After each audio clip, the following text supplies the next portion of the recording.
ఏమైంది రా పిల్లగా మొన్న దవాఖానలకైనా మాట ఏమైంది దెబ్బ తాకిందా ఏమైంది ఏం లేదన్న మొన్న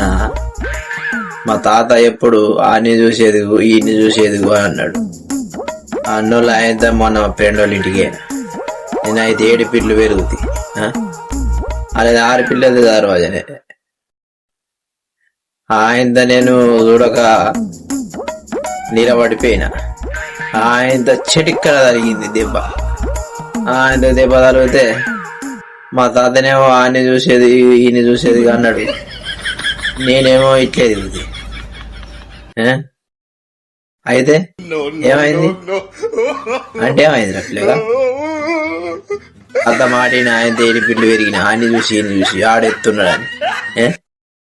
ఆయనతో లాస్ట్కి అయితే దెబ్బ తాకి 10,000 ఖర్చు అయినాయి అందుకే అంటారు ఎవరి మాట వినద్దు మనది మనమే సొంతంగా ఆలోచించాలని నీ ఎదుగుట్లా మాట ఎంత పని చేసిందారా నాయన